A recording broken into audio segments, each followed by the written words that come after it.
Miraje, que es esa voz que ustedes escuchan, se presenta a sí mismo en su momento, se presentó a sí mismo. Ahora nos vas a contar en qué momento fue esto. Como hijo y nieto de inmigrantes, porque sus padres y sus abuelos, sus 4 abuelos, nacieron en 6 países distintos. Cuenta también que en determinado momento, por más que le regalara una raqueta, decidió irse a los 17 años a vivir a Francia, a estudiar en una escuela de negocios.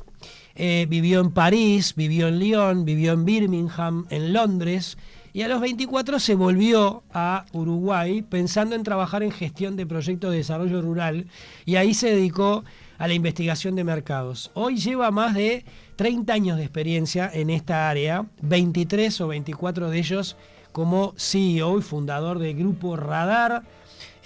Siempre estuvo vinculado al área de la innovación de nuevas tecnologías, fue presidente en su momento de la Cámara de Empresas de Investigación Social y de Mercados del Uruguay, y él cuenta por allí que en su vida paralela ha corrido 26 maratones en 6 países y además fue coorganizador del Maratón Internacional de Punta del Este. Así que bienvenido, Alem Miraje, y gracias por acompañarnos. Gracias por invitarme, buenas tardes a la audiencia.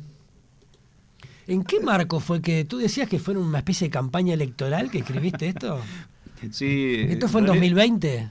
Esto fue en 2020, o sea que tanto mi edad como los años de experiencia ya están desactualizados. Sí, pero no, tampoco por mucho, ¿no? No. Todos esos países que él nombró antes de los 24 años, ¿escuché por ahí? Sí, me fui a los 17 años a estudiar a Francia. Sí. Yo ya estaba en primer año de Ciencias Económicas acá, y como había hecho el doble bachillerato francés y uruguayo en el Liceo Francés, había entrado a la facultad acá un año antes de terminar la enseñanza francesa, en fin, era complejo. Entonces estaba en Facultad de Ciencias Económicas y al mismo tiempo haciendo el último año del bachillerato científico francés. Y bueno, no completé ese primer año de Ciencias Económicas y antes de cumplir 18 años me fui a Francia. ¿Solo? Solo. ¿Y esa experiencia qué tal? Experiencia increíble desde todo punto de vista. Recién salido del cascarón, irme solo a la otra punta, por más que hablaba el idioma, tenía la nacionalidad, tenía un barniz de cultura francesa importante, no dejaba de ser un país extranjero en cierta forma. Claro. Por más que a mí no me veían como extranjero, pero yo me sentía extranjero. Claro. Hacia el vino importado era uruguayo. Exacto. Uruguay era un país exótico. Seguro.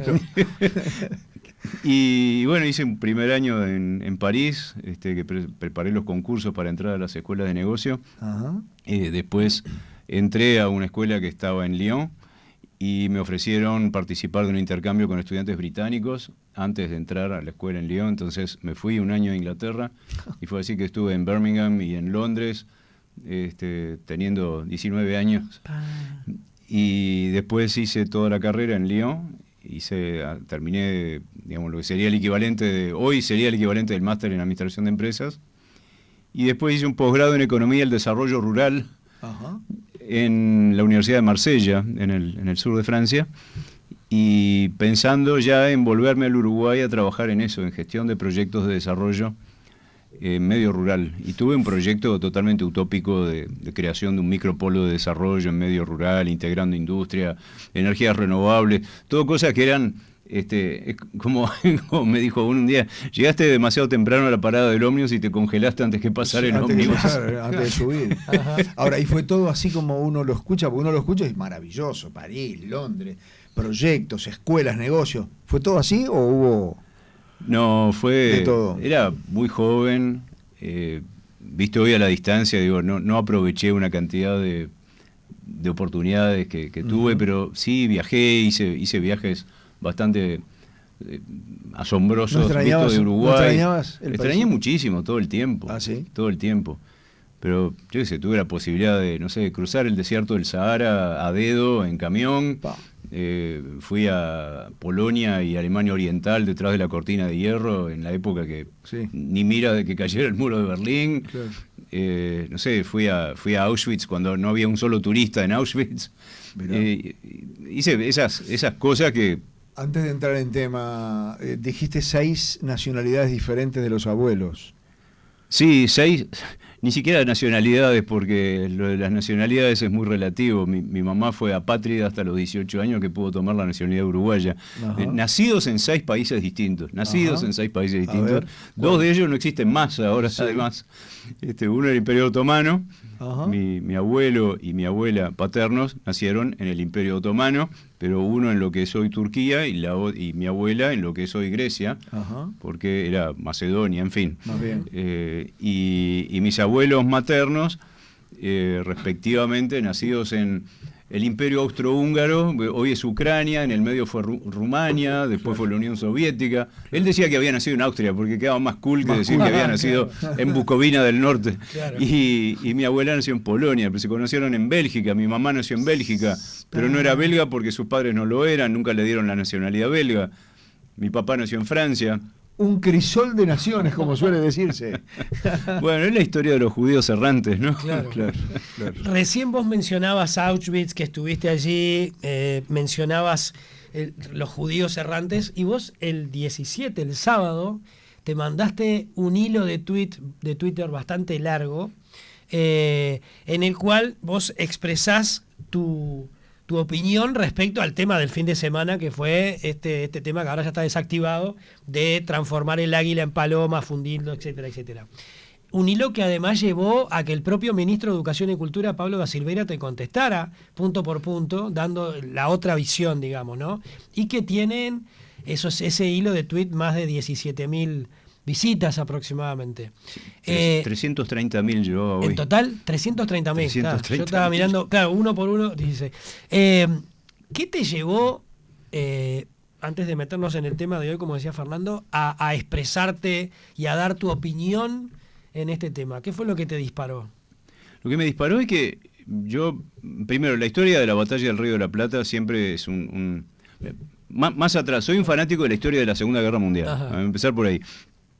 Segundo, tengo mi prehistoria está muy vinculada a la Segunda Guerra Mundial porque soy hijo y nieto de sobrevivientes del Holocausto. Y tercero, la historia de la batalla del Río de la Plata siempre me fascinó. Y siempre leí mucho sobre la historia de la batalla del Río de la Plata, y cada vez que vienen amigos extranjeros y van a Punta del Este, los llevo a la Punta de la Salina y les cuento la historia de la batalla del Río de la Plata, y no lo pueden creer porque en Europa no conocen esa historia. Entonces, cuando encontraron el Graf Spee y sacaron el águila del agua, me interesó mucho, digamos, me copé con el tema, me colgué con el tema. Y fui siguiendo todos los avatares del qué iba a pasar con esa águila. Y cuando vuelve a surgir el tema, el fin de semana, por la decisión del presidente, el anuncio del presidente de que se iba a fundir, se iba a transformar me volvió el tema a flote, y me puse a reflexionar una vez más sobre qué es lo que habría que hacer con esa águila. Y bueno, yo hacía tiempo que intermitentemente había hablado del tema y me había preguntado a mí mismo qué era lo que convenía hacer. Entonces, en pocas horas escuché las 2 campanas y escuché un montón de argumentos, lo hablé con varias personas, escuché todos los argumentos a favor y en contra, y a partir de eso empecé a hacer yo mi propia idea. Dije, en realidad me parece... además vi que habían entrevistado al Comité Central Israelita del Uruguay. Que estaban locos de contento. Sí, que dijo que era el presidente, que era música para sus oídos, dijo el presidente del Comité Central. Sí. Entonces, hubo algo ahí que me rechinó un poco. 2 cosas me rechinaron. Primero que, la opinión de los dirigentes del Comité Central no tiene por qué representar a lo que opinan todos los judíos del Uruguay. Y segundo, no me parece correcto que el símbolo de la svástica sea patrimonio exclusivo de una colectividad u otra, o un país u otro. Es algo que pertenece al patrimonio histórico de la humanidad, ¿no? Es un hecho de la historia del mundo. Entonces, está bien, los judíos tenemos un vínculo,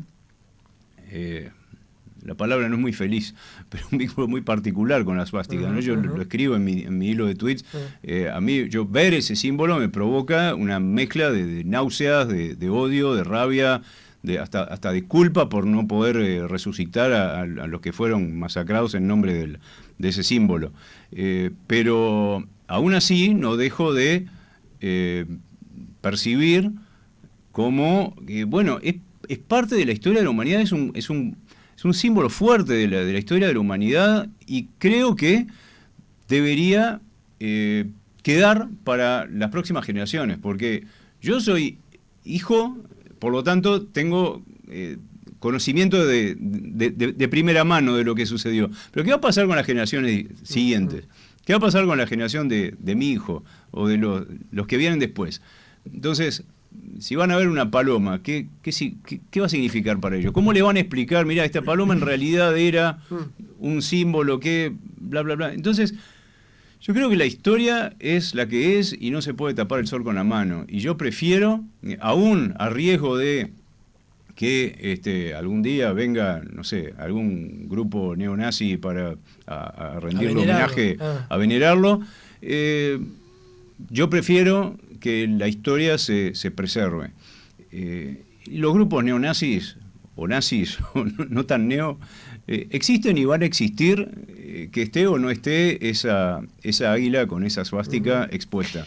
De hecho, existen, están en Uruguay, me consta, los he visto actuar y se juntan y tienen actividades y tienen sus símbolos y guardan reliquias del nazismo. Acá en Uruguay, no hay que ir muy lejos. Entonces, no van a ver ni más ni menos porque esté esa águila exhibida en algún lado. Alén, en el seno familiar se habla de este tema. Sí, por del supuesto. Nazismo, del holocausto. Por supuesto, ¿sí? Por supuesto. Es un pues tema... yo no sé si hay textos que te lo enseñen, si no se comenta en la familia.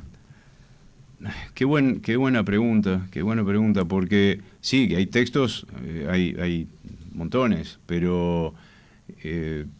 sí, libros tal vez sí, pero textos de estudio no. Textos de estudio, no sé cómo se está enseñando. Que no. Sé que hay una cantidad de jóvenes de la comunidad judía que trabajan en un proyecto que se llama el Proyecto Shoah.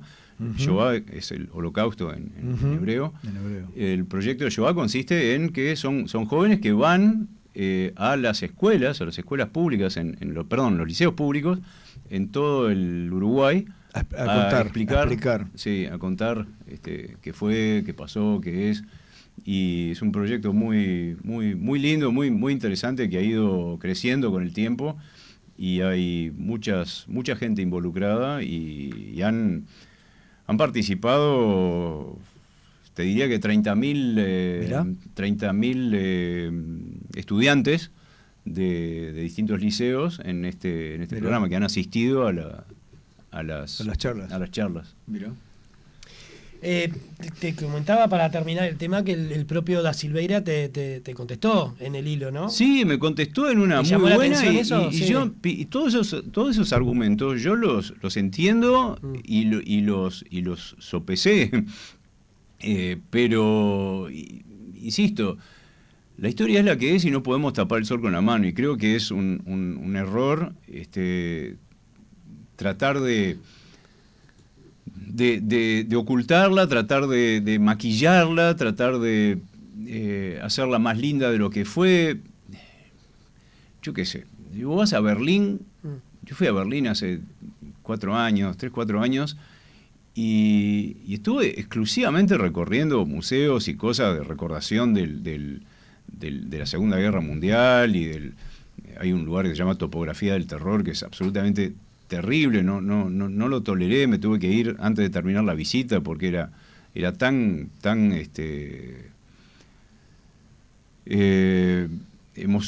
a mí me resultaba tremendamente emotivo.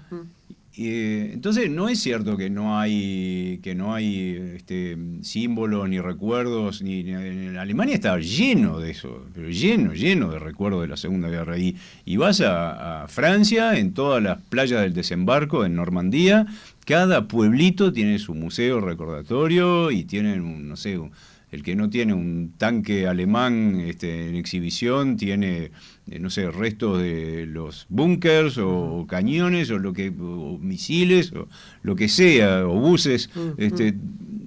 Hay por todos lados recuerdos Entonces, ¿por qué, ya que hubo un evento que realmente fue una batalla naval, fue la primera batalla naval de la Segunda Guerra, la batalla del Río de la Plata, y tuvo significó una cantidad de cosas, tuvo una cantidad de implicancias de las cuales no se habla, qué pasó en Uruguay después, qué provocó a nivel de políticas de gobierno a partir de esa batalla, qué involucramiento tuvo Uruguay en el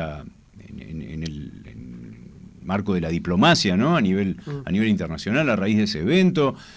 Pasaron una cantidad de cosas después de eso, de las que no se hablan. ¿No? No era un barco más. No era un barco más y tuvo consecuencias este episodio. O sea, trajo la guerra a las costas del Río de la Plata, a las costas del Uruguay, y tuvo implicancias en diferentes políticas de Estado en los años siguientes. Y creo que el rescatar esta águila y lo que simboliza va a hacer, no me cabe duda, que mucha gente se ponga a estudiar de nuevo qué fue lo que pasó en Uruguay a raíz Nos pasa a todos, sí, que retomamos y leemos y queremos saber. Yo, por ejemplo, no tenía idea, a pesar de que hice un trabajo especial hace muchos años, la vinculación que tenía el destacamento militar de Sarandí del G, o que tuvo después para que ahora el museo esté allí, por ejemplo. ¿Cuánta gente? Hay muy poca gente que sabe que existe ese museo en Sarandí del G. Sí. Y hay muy poca gente que sabe que el telémetro del Graspe está en el puerto. Adentro del puerto se puede ver, se puede visitar, está ahí. Sí. Hay piezas en el Museo de la Armada. Lo sacaron casi junto con el águila. Sí. Fue exactamente. Sí, Echegaray decía que lo primero fue el telémetro y después fue el águila, ¿no? Y después hay un montón de cosas en el Museo de la Armada. Y claro, el tema es que ninguno tendría el símbolo nazi. Claro, ese es el punto, ¿no? Es una pieza que es no solo muy grande, muy pesada y muy impresionante de ver. De hecho, ¿no? se ha visto que cuando la ves ahora tiene tapada, ¿no? Esa parte está, incluso cuando la sacan del agua, la sacan, creo que tapada, o la tapan enseguida, digo, por lo que se ve en las imágenes. ¿Te quedaste conforme, para terminar con este tema, con la decisión del presidente que dijo ayer? Bueno, va a quedar todo como está y... Yo me quedo parcialmente conforme, o sea, me quedo conforme que no la van a destruir o transformar en otra cosa. Ahora, me encantaría, sí, que formara parte de una exhibición en algún lado, o sea, que se pueda ver. Lo mismo que dijo Echegaray. Si no la destruyen, no la reconstruyen, pero sigue encerrada en un cajón, en un depósito de la Armada, no. Bueno, viste que el presidente decía, o la dejamos donde está, tapada como hasta ahora, o la destruimos. Bueno, no sabíamos por qué, no había una decisión intermedia, ¿no? De mostrarla, como dijo Echegaray, como propone un proyecto de ley Cabildo, y como hay, no sé, del Grossi, vos y tanta gente más. Yo creo que no hay razón para no exhibirla. Realmente todas las razones que oí no me convence ninguna. Realmente no. Creo que es mucho menos malo o mejor, no sé, que esté a la vista y que sirva de disparador para discusiones, para informarse, sobre todo pensando en las próximas generaciones. Las que no fueron hijos ni nietos de gente que vivió eso de primera mano. Creo que es una forma de preservar la memoria. Alén, terminando con este tema, o para terminar con este tema, vos toda esta historia vos la comenzaste el sábado, que fue el hilo de Twitter, pero nosotros tuvimos la iniciativa de invitarte el viernes a raíz de otra cuestión que también tuvo miles y miles de reproducciones, y que fue un hilo de tweet que comienza diciendo de tu parte: si tuvieras que explicarle a un extranjero cuáles son los 3 principales problemas y las 3 principales virtudes de Uruguay, ¿qué le dirías?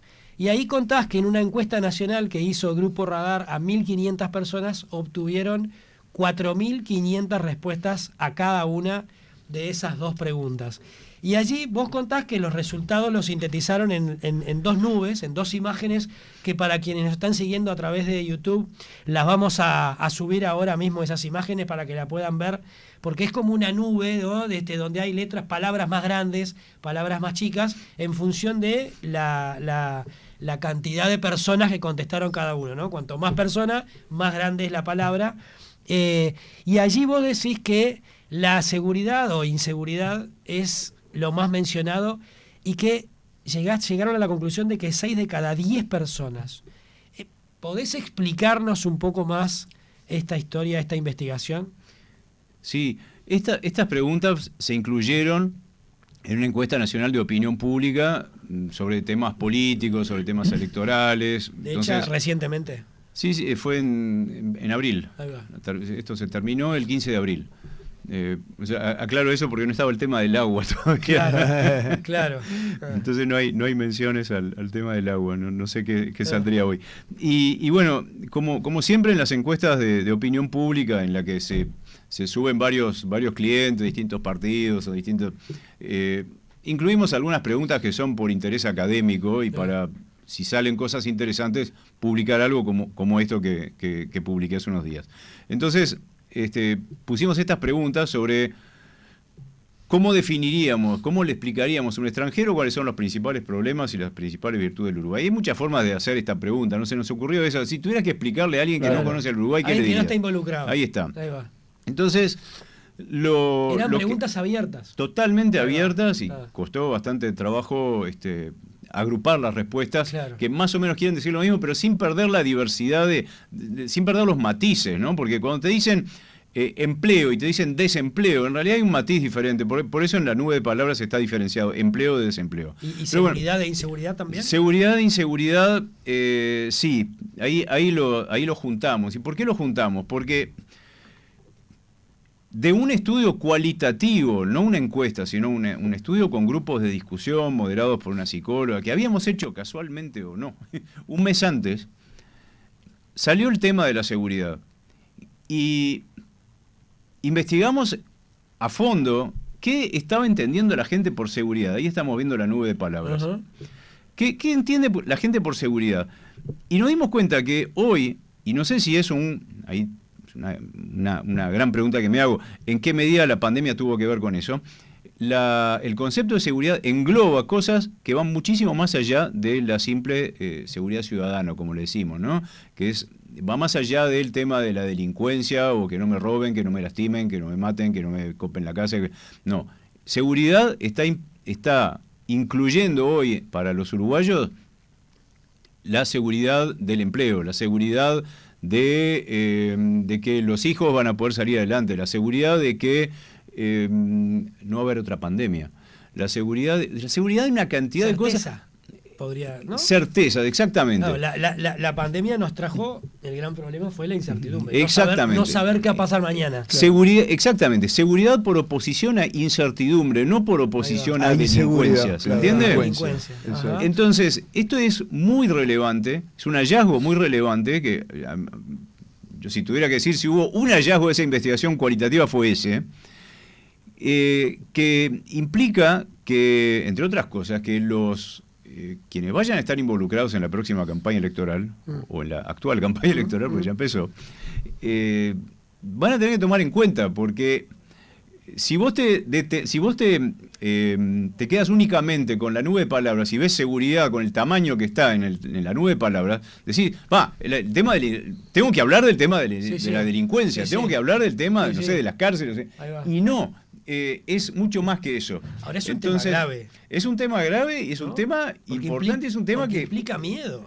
Implica miedo, exactamente. Implica miedo no solo a que te roben o te lastimen. Eso implica miedo no sobre una cantidad mañana. Claro. O sea, es un tema de confianza también. Y si vas al origen, ¿qué significa seguridad? Claro. ¿Ah? Lo que pasa es que nos hemos acostumbrado demasiado a lo largo de los últimos años a equiparar seguridad o inseguridad con el problema de la delincuencia. Claro. Y es mucho más que eso. Y hoy los uruguayos lo están sintiendo, y cuando te hablan de seguridad, y ese es el problema o la limitación, más que un problema, es una limitación que tienen las encuestas. La gente te contesta el qué. Y ahora, ¿qué es lo que hay atrás de las palabras? Claro. ¿Qué es el por qué te están diciendo eso? Eso no lo podés sacar de una encuesta. Entonces, no hay que quedarse únicamente con lo superficial, que es lo que aparecen en estas respuestas. Bueno, ¿qué hay atrás del tema seguridad?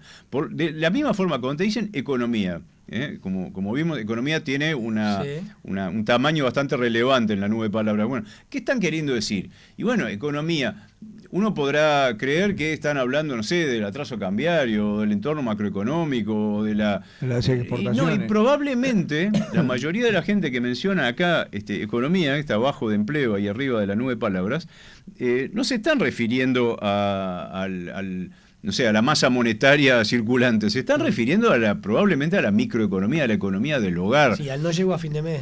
Exacto, no sé qué están la gente que contesta la economía, claro, la economía es un problema, ¿qué estás queriendo decir? Es muy complejo. Entonces tenés que ir a otras técnicas de investigación por encima de la o más allá de la ¿Y de la simple conclusión encuesta. que llegaron cuál fue? ¿Respecto a No, respecto al tema de economía no tengo ninguna conclusión, okay, porque tendría que investigarlo específicamente. Lo mismo cuando te hablan de salud. Por eso hay una parte que dice salarios.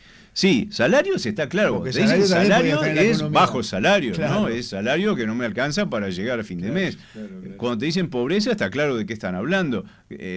Pero cuando te dicen salud, ¿qué están queriendo decir con salud?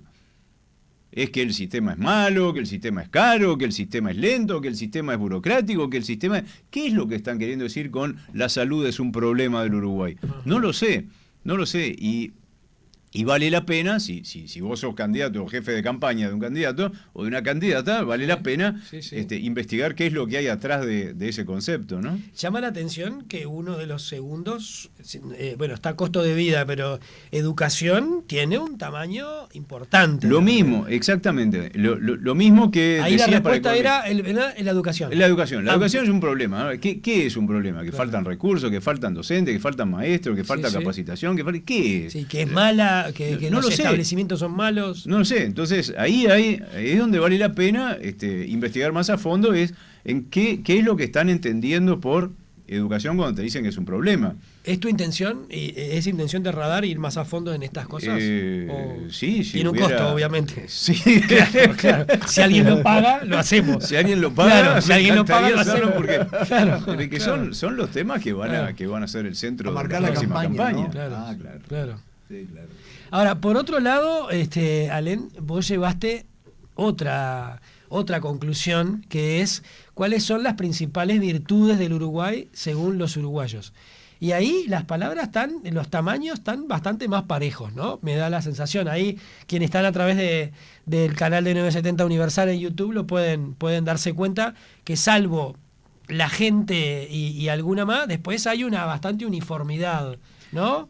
Sí. La gente es lo que creemos nosotros que es la principal virtud del país somos nosotros. Lo mejor que tienen el Uruguay son los uruguayos. Son los uruguayos, sí, dicho por los uruguayos. Dicho por los uruguayos. Sí. Y la respuesta era nosotros, somos modestia aparte. Somos solidarios, ¿no? Somos amables, somos serviciales, somos simpáticos, anfitriones, buena gente. Todas cosas que incluimos en la gente. Problema de autoestima no tenemos. No, y somos humildes. Y además humildes, sí. Claro. Y acá hay algunas cosas sorprendentes, porque esto que ven ahí en pantalla es el conjunto de toda la población. Ahora, cuando dividís la población en distintos segmentos, por ejemplo, según rangos de edad, o según niveles socioeconómicos, o mismo según la simpatía política, obtenés cosas bastante diferentes, ¿no? A ver. Por ejemplo, la solidaridad, que está casi en segundo lugar, ¿no? Casi en segundo lugar, sí, junto con las playas. La solidaridad es mucho más mencionada en los niveles socioeconómicos bajos que en los niveles socioeconómicos altos. Mirá. O sea, para las personas de niveles socioeconómicos bajos, aproximadamente el 20-25% de la población, son más las personas el porcentaje mayor de gente que dice que los uruguayos somos solidarios que en los niveles socioeconómicos más altos, pero sensiblemente más. ¿Y qué prefieren en los niveles socioeconómicos? ¿Qué nombraron en los más altos? Ya que me decís, solidaridad en los bajos. ¿Y en los altos? Bueno, en los altos no vi nada que se destacara muy sensiblemente por encima de los demás. Pero, por ejemplo, la democracia, el concepto de democracia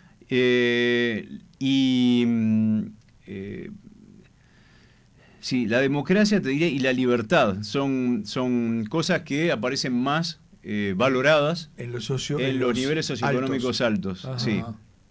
La democracia y la libertad. Y la libertad. Mira. Claro, hay otras cosas que ya las tienen.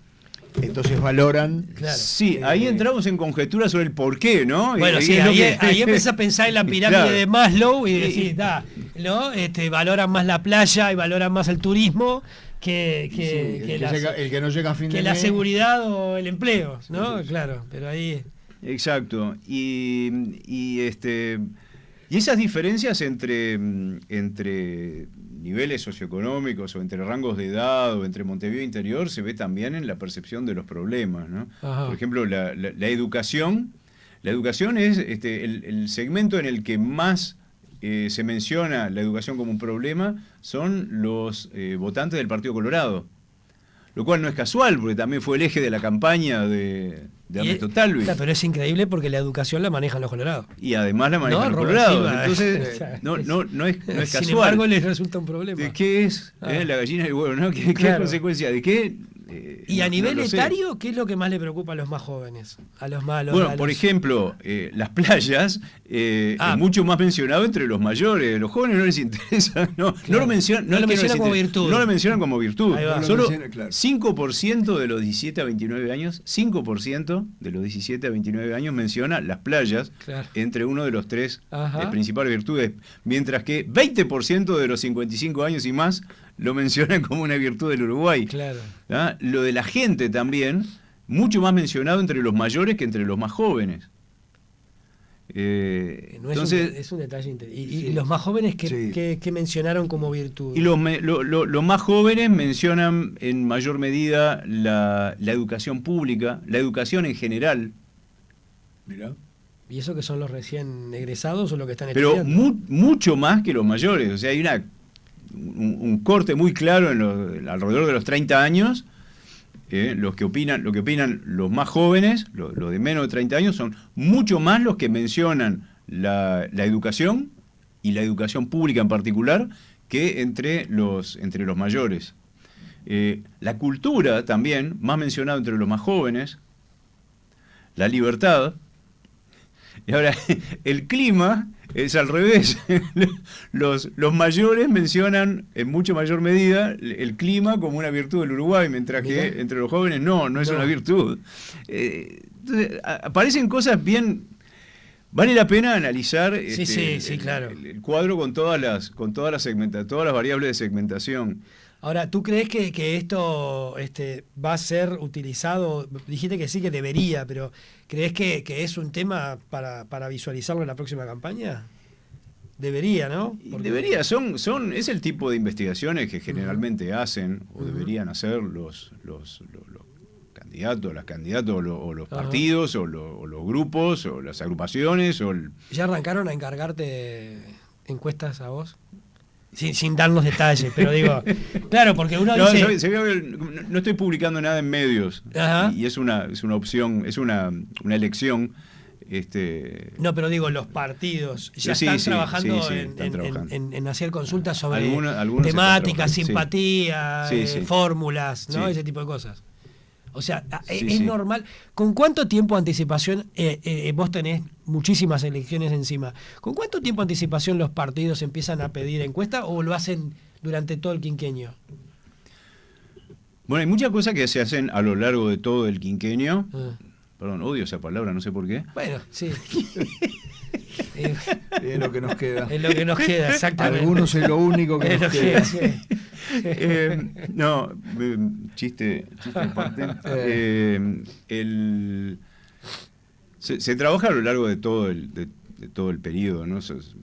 Pues yo lo que te quería preguntar era, con respecto a otras elecciones, en esta campaña que se viene. Bueno, se está demorando más. Se está demorando más que en otras elecciones.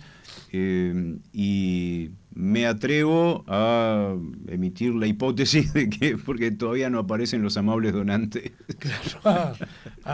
Ese tema no cuesta cada 5 años un poquito más, el tema de los donantes.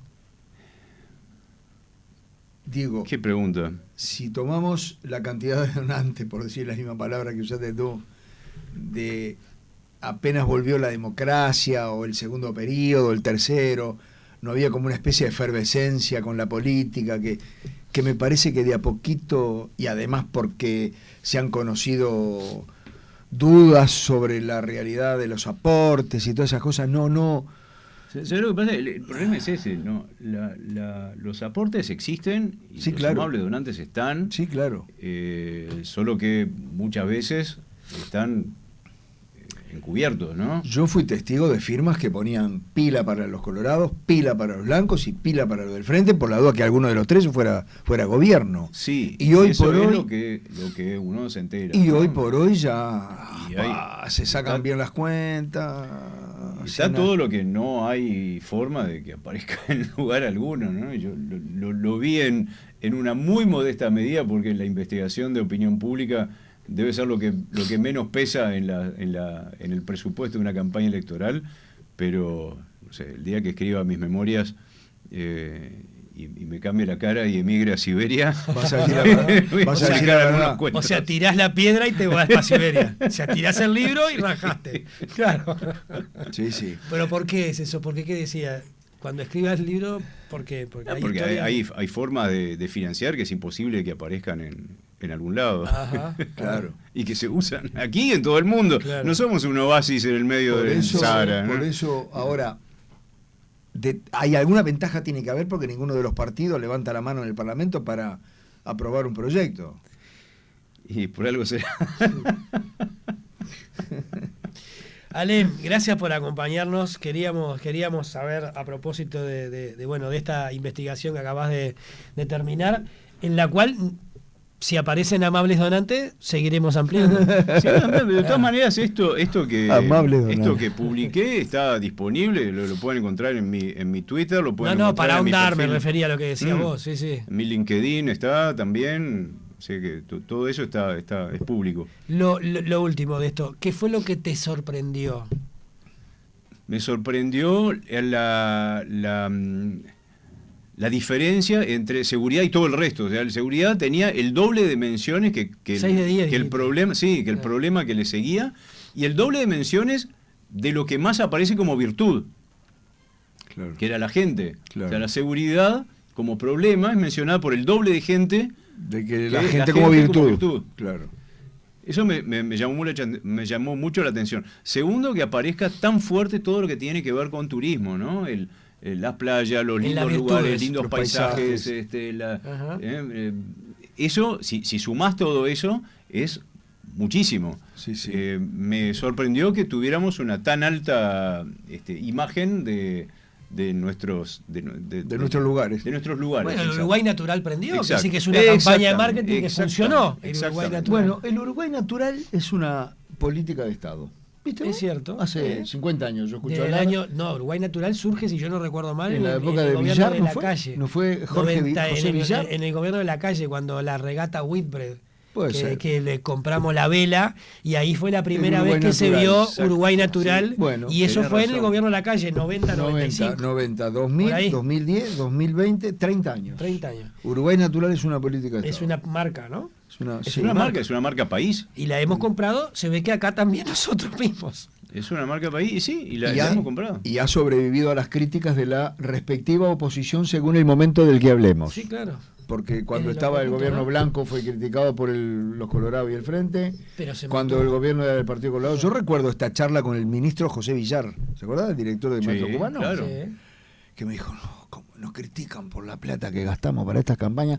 Porque hacemos la campaña en Argentina y en Brasil. Pero ¿y si no la hacemos afuera, dónde la vamos a hacer? Acá los uruguayos ya conocen, papá. Él se quejaba de los palos que recibía. Porque también las campañas cuestan, ¿no? Claro, obvio. Sobre todo cuando son campañas financiadas por el Estado. Siempre cuestan un poco más caras. Y los criticaban por eso. Y resistió, y pasó los 15 años del Frente y sigue resistiendo. Y el Uruguay Natural es una marca. Es una marca. Bueno, gracias, Alén. Gracias por Gracias a venir, ustedes Ale. por Un invitarme. placer Un gustazo. tenerte por acá. Chao, que anden bien. Y ojalá Gracias. podamos seguir hablando de las palabras quinquenio. Porque- Me No. parece que al paso que vamos ¿Eh? está difícil. Bueno, pero ojalá, dije Ojalá. yo. Ojalá. Yo dije ojalá. Vamos a. Sí, dale. ¿Qué querías decir? Es Dale. una expresión de deseo, ¿no? Wishful thinking, dicen los gringos. No hay de qué agarrarse, es solamente una esperanza. ¿Eh? Por Por ahora. lo visto ayer poco. Por eso. Señores, 4:15 de la tarde. Dato y relato. La realidad no es el mundo que te presentan.